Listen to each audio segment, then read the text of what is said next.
This is the Room 101 Breakfast in Portugal. This is the Connecticut, the regular nutty Maduro, and this is a Ecuadorian Connecticut wrapper, Mexican binder, and Dominican fillers.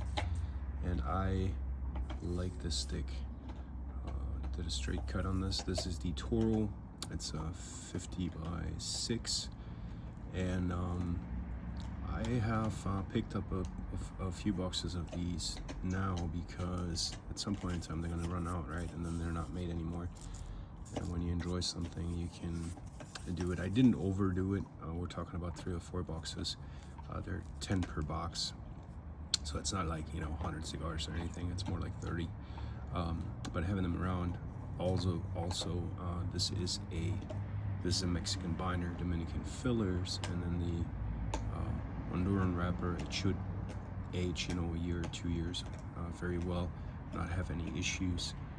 I would be worried if I had 500 cigars or so of this and have to hang on to them for like 10 years. Connecticut's don't technically age as long, but I had Connecticut's that are 10 years and up, and they're perfectly fine. So it all depends on how you store them. So my Connecticut's are usually in the electric humidor, so they're controlled by temperature and humidity, and it's pretty consistent. And then my Maduras are going, or a lot of the Maduras are in the Herfs, the Herfadors, the Cooladors, and the desktop ones. So they're a little bit less crazy. But let's fire this bad boy up.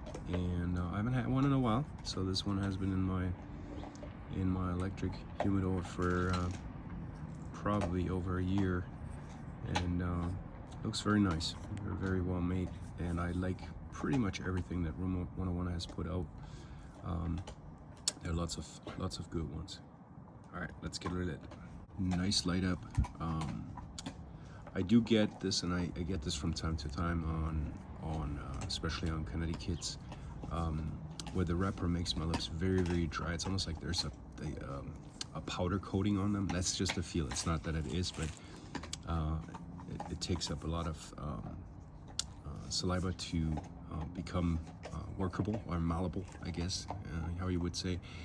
And so it is a pretty bitter taste that you get then on these, or in my case on these. So it's a little bit bitter on the lips, but that should dissipate in the first couple of minutes. And from a smoke perspective, it's a very, very creamy smoke. It's very sweet. I get a little bit of a cedar, a little bit of a toasted something, and sweetness. There's a lot of sweetness. A very sweet cigar. Not sweetened, but sweet in flavors. Let's get down to the a little bit further into this, and a little bit into the flavors, because this develops quite nice.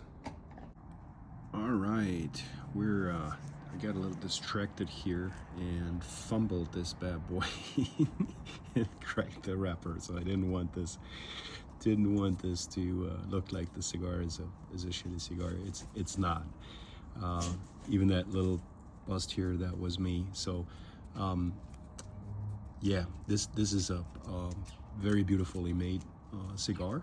It's more on the budget side from Room 101, and it is something that I don't think is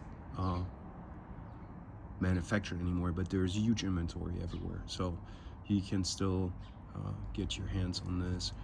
There's also a Maduro, which I'm going to do another review for, so it's not going to be the same thing. I'm not going to talk about that.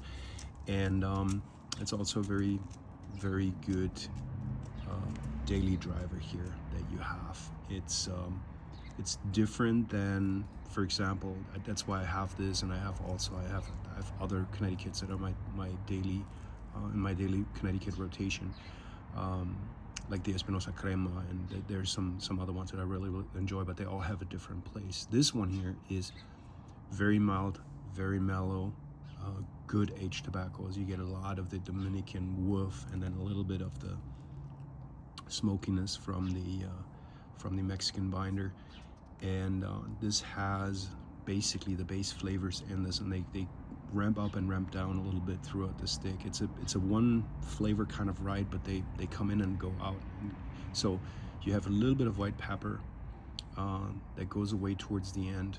So there's a tiny smidge of spice in the retro, and then you have a lot of sweetness. It's a creamy sweetness, and then you have a toasted peanut. Just the smell, not the taste of it. Not like you're eating the peanuts, but you're smelling somebody's toasting the peanuts. That's kind of like what comes together. And the cedar is also very nice. It's a sweet cedar, like a fresh, wet cedar. It's not the dry, sharp, biting cedar. It's a very, very nicely made stick. Definitely have these in my humidor and come back to. This is a 7 out of 10 for me. Reason being is it has lesser flavors than, for example, the Valkyrie or the Shady Moose, right? The Shady Moose and the Valkyrie are flavor bombs, and this one is a little bit more mellow, but it's very nice. So it's just, for me, for my personal palate, is a 7 out of 10. And it is a daily driver, and it is in my rotation. So this is something I come back to, and when my box is gone, or before my box is gone, actually, I'm going to have another box coming. So the 3 boxes that I have, one has, I think, like 2 or 3 missing. So when that one gets down to, the last one or so, I probably get 1 or 2 more boxes, and then just keep rotating them that way. I have not had this like right off the truck, or how some people call it fresh. I cannot speak to that, but this is definitely something that I very much enjoy, and I just like Room101, right? It's a very, very good brand, good quality, good products, and they come up with some amazing sticks. So, all right, enjoy.